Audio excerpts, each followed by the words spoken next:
স্বাগত জানাচ্ছি নিউজ 24 চট্টগ্রাম প্রতিদিনের সঙ্গে আছে আমি মাহমুদা মনি। এবার পুরো খবর। চট্টগ্রাম নগরকে ঢেলে সাজাতে নানা পরিকল্পনার কথা বলছেন Chittagong city mayor doctor Shahadat Hossain. শুরু করেছে আমরা বিভিন্ন দেশের কোম্পানিগুলোর সাথে কথা বলছি যারা ওয়েস্ট প্রোডাক্টস ম্যানেজমেন্ট প্লান্ট যাদের আছে এবং সেটা রিসাইক্লিং প্রসেসে হয়তো বিদ্যুৎ উৎপাদন করবে, কেউ বায়োগ্যাস করবে, কেউ সয়েল প্রোডাক্ট করবে। সো এগুলি নিয়ে আমরা কাজ করছি, আশা করছি যদি এগুলো হয়ে যায় সো দ্যাট আমরা সেটা একটা যুগান্তকারী কাজ আমরা করতে পারবো। এর মধ্যে আমরা স্মার্ট সিটির আওতায় আমরা ক্যাবেলগুলো যেগুলো আপনারা দেখছেন এই ক্যাবেলগুলোকে নিচে নিয়ে যাওয়ার আমাদের একটা পরিকল্পনা আছে, আমাদের মেট্রো রেল করার একটা পরিকল্পনা আছে চট্টগ্রামে আরিফ হোসেন মেহেদী নামের এক সন্ত্রাসীকে গ্রেপ্তার করা হয়েছে। বৃহস্পতিবার ভোরে বারেক বোল্ডিং এলাকা থেকে ডাকাতির প্রস্তুতিকালে তাকে গ্রেপ্তার করে পুলিশ।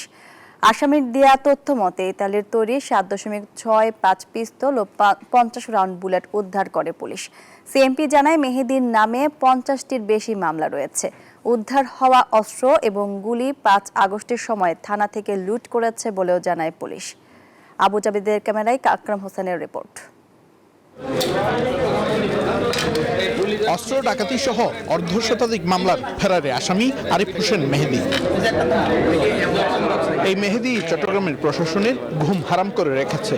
মেহেদী ও রুবেলের 10 থেকে 12 জনের দল নগরব্যাপী করে ছিনতাই ও ডাকাতি।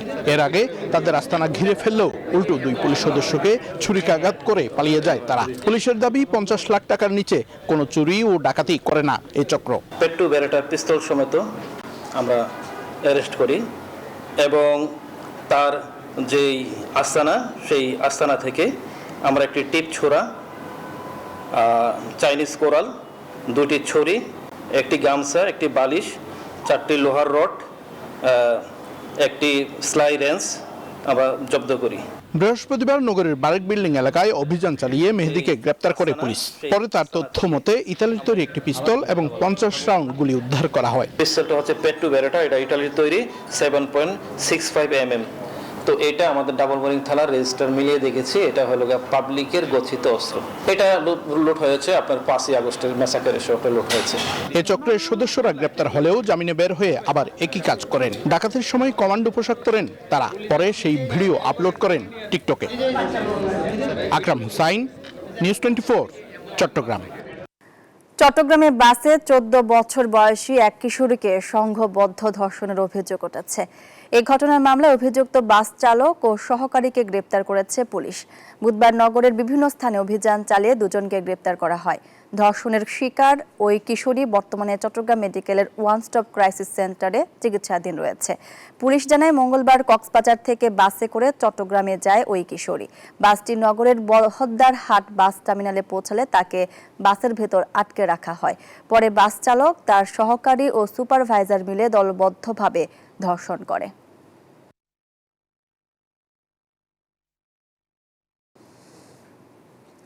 দেশের মূল ভূখণ্ড থেকে বিচ্ছিন্ন সাগর বেষ্টিত চট্টগ্রামের সন্দ্বীপে 56 কিলোমিটার প্রতিরক্ষা বাঁধ নির্মাণ ও সংস্কার করছে পানি উন্নয়ন বোর্ড। ফলে অনাবাদি 18,000 হেক্টর জমি আবাদি জমিতে পরিণত হওয়ায় ফসল উৎপাদন এবং দ্বীপবাসীর নাগরিক সুবিধা দুটোই বাড়ছে।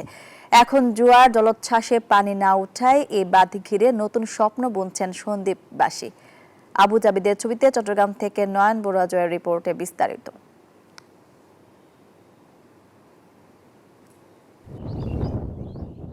দেশের মূল ভূখণ্ড থেকে বিচ্ছিন্ন চট্টগ্রামের দ্বীপ উপজেলা সন্দ্বীপ। 4 লাখ জনসংখ্যার এই দ্বীপের প্রধান সমস্যা ভাঙন। দিনের পর দিন সমুদ্রের লোনা পানি গিলে খাচ্ছে এই সবুজ জমি। তাই সন্দ্বীপের আয়তন দিন দিন কমে আসছে। জোয়ার জলোচ্ছ্বাস, প্লাবন, ঘূর্ণিঝড়ে বিপর্যস্ত এই দ্বীপের জনজীবন। দুর্ভোগ অবসানে ক্ষতিগ্রস্ত বাঁধ সংস্কার ও নতুন বাঁধ নির্মাণ করছে পানি উন্নয়ন। পানি থাকবো, আমরা গোসল করতে পারবো, আরাম চলতে পারবো। আর পানি হয়ে গেম, শ্বাস করতে গেম, কৃষি হাস মানুষ দিয়ে মনে হয় আর তো আমার লাগে দে এই জিনিস যেতে পারতো না। খালের পানি এখন অনেক ভালো হয়েছে। প্রকল্পটি বাস্তবায়নের ফলে ঘূর্ণিঝড়ে সৃষ্ট জলোচ্ছ্বাস কিংবা জোয়ার থেকে দ্বীপবাসীর জানমাল রক্ষার পাশাপাশি হাজার হাজার হেক্টর অনাবাদি জমি আবাদি জমিতে পরিণত হবে বলছে পানি উন্নয়ন বোর্ড। এই কাজ বাস্তবায়ন হলে আমরা আশা করতে পারি ঘূর্ণিঝড় হতে সৃষ্ট জলোচ্ছ্বাস এবং এলাকার জনগণের জানমাল এবং গুরুত্বপূর্ণ স্থাপনা সমূহ রক্ষা পাবে। এরই মধ্যে প্রথম ভাগে 9.8 কিলোমিটার প্রতিরক্ষা বাঁধ সংস্কার শেষ হয়েছে। প্রায় 562 কোটি টাকা ব্যয়ে দ্বিতীয় ভাগে আরো প্রায় 12.5 কিলোমিটার বাঁধের ডাল ও তীর সংরক্ষণ কাজ চলছে। উত্তর সন্দ্বীপে নবসৃষ্ট ভূমি উন্নয়ন এবং দক্ষিণ উড়িরচরে ভূমি হ্রাসরোধকরণ প্রকল্প নামে একটি নতুন প্রকল্প প্রস্তাব প্রেরণ করেছি। এটি এখন পরিকল্পনা কমিশনে প্রক্রিয়াধীন রয়েছে। 2027 সালে শেষ হবে পানি উন্নয়ন বোর্ডের এই প্রকল্প। নয়ন বড়ুয়া জয়, নিউজ 24, চট্টগ্রাম। লবণ উৎপাদনের মৌসুম শেষ হতে যাচ্ছে কক্সবাজার উপকূলে। এখানকার উৎপাদিত লবণ জেলার চাহিদা মিটিয়ে যাচ্ছে দেশের বিভিন্ন জেলায়, কিন্তু মৌসুমের শুরু থেকে লবণের দরপতনে হতাশ চাষিরা। উৎপাদন খরচের অর্ধেক দামও পাচ্ছেন না তারা। বিদেশি লবণ আমদানির ফলে লবণের এমন দরপতন দাবি লবণ ব্যবসায়ীদের। কক্সবাজার থেকে ইরফানুল হাসানের রিপোর্ট। সূর্যের খরতাপে লোনা পানি থেকে উৎপাদন করা হচ্ছে সাদা সোনাক্ষেত লবণ। কক্সবাজার উপকূলের বিস্তীর্ণ এলাকা জুড়ে করা হয় লবণ চাষ। রোদে পড়ে লবণ উৎপাদন করা এসব চাষিদের মুখে হতাশার ছাপ। পর্যাপ্ত লবণ উৎপাদন হলেও মিলছে না ন্যায্য মূল্য। মৌসুমের শুরু থেকেই এমন আক্ষেপ চাষিদের। বোর্ডে কোনার জায়গা হিসাব করছি দি তখন অবস্থা লুই যখন চলানোর এবছর এইলা ফেলে আর তো বাট গানো করিব বলতে পারতেছি না কিভাবে চলবো। ওই গাতর লবণ গাতর থাকছে নুনের দর সস্তার হারে আগে তো নুনের দর আসলে 12-13 বস্তা নুন আসছিল। কক্সবাজারের ঈদগাঁও উপজেলার ইসলামপুর শিল্প এলাকা। এখান থেকেই সারা দেশে সরবরাহ করা হয় লবণ। লবণের দরপতনে নাখুশ ব্যবসায়ীরাও। গত বছর যে এই দামটা আমরা দেওয়া হয়েছিল আমাদেরকে, এই দামটা যদি কি আমরা পাই, এইভাবে একটা দাম যদি আমরা পাই, তাহলে আমরা মোটামুটি স্বাবলম্বী হব। আমরা সিজন শেষ হয়ে গেছে, এখন তো টাকার ফুজার মতো।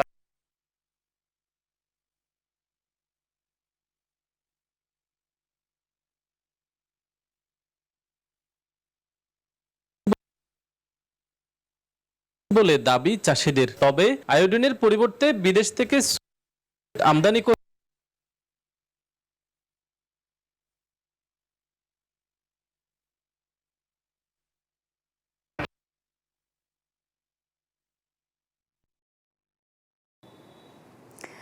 চট্টগ্রাম প্রতিদিনের সংবাদে নিচ্ছে একটা বিরতি, ফিরছে আবারও, সঙ্গেই থাকুন। স্বাগত নিউজ 24 চট্টগ্রাম প্রতিদিনের সংবাদে। চট্টগ্রাম নগরীর বায়াজিৎ থানার জালালাবাদ ওয়ার্ডে এক বাসিন্দার উপর হামলা চালিয়েছে সন্ত্রাসীরা। দুপুরে নগরীর মুমিন রোডস্থ চট্টগ্রাম একাডেমিক হলে সংবাদ সম্মেলন করেন ওই ভুক্তভোগী। তিনি বলেন, চাঁদা না দেওয়ায় তার পরিবারের উপর একাধিকবার হামলা চালিয়েছে সন্ত্রাসীরা। এছাড়া বসতঘর ভাঙচুর, লুটপাট ও মারধর করে। এই ঘটনায় থানায় অভিযোগ দিলেও কেউ গ্রেপ্তার হয়নি। পুলিশের নিষ্ক্রিয়তায় ক্ষুব্ধ পরিবারটি সংবাদ সম্মেলনে সকলের সহযোগিতা কামনা করেন।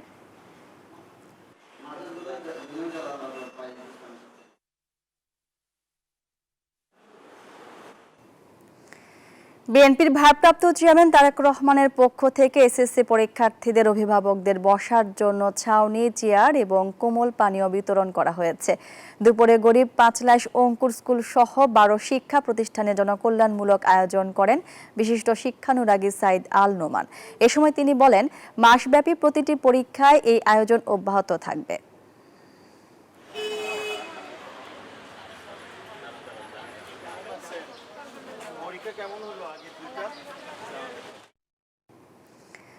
কুমিল্লার সীমান্তে সক্রিয় হয়ে উঠেছে মাদক ও চোরা কারবারি syndicate.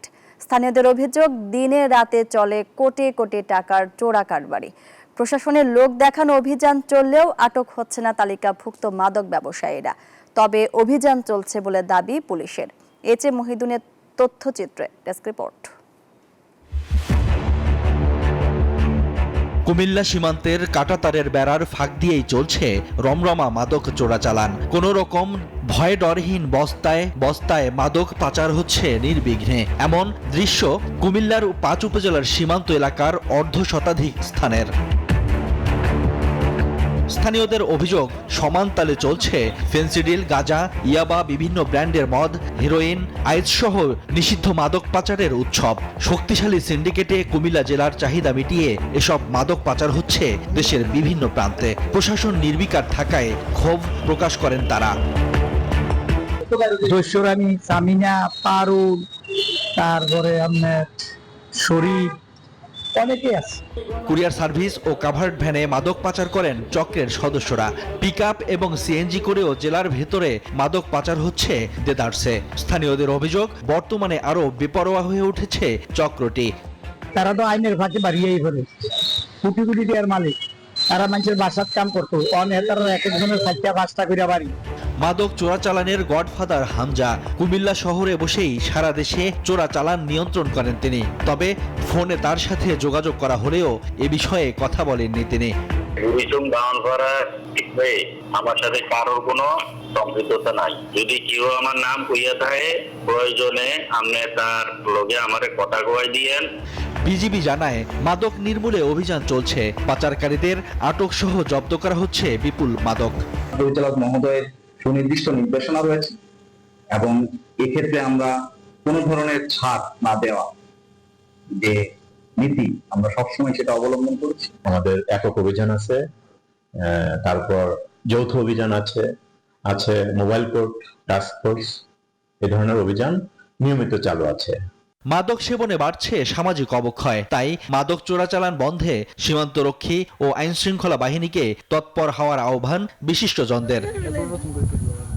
Shoaib Shamim, desk report, news 24।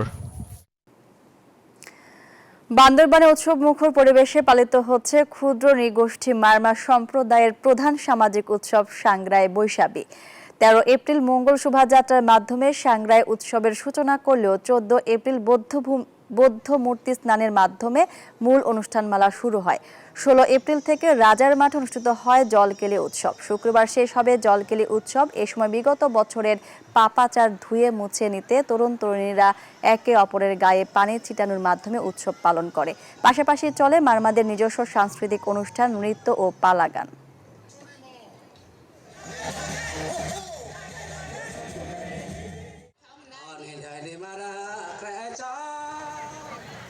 সবাইকে শুভ সাংগ্রাই। আমরা এই দিনটার জন্য প্রতি বছর অপেক্ষা করে থাকি। আমরা যুবক যুবতীরা অনেক খুশি হয় যে আমরা একে অপরকে পানি মেরে বা পানি ঢেলে নতুন বছরকে বরণ করে নিতে পারছি। আর এই ছিল নিউজ 24 চট্টগ্রাম প্রতিদিনের সংবাদে। এতক্ষণ সাথে থাকার জন্য ধন্যবাদ সবাইকে।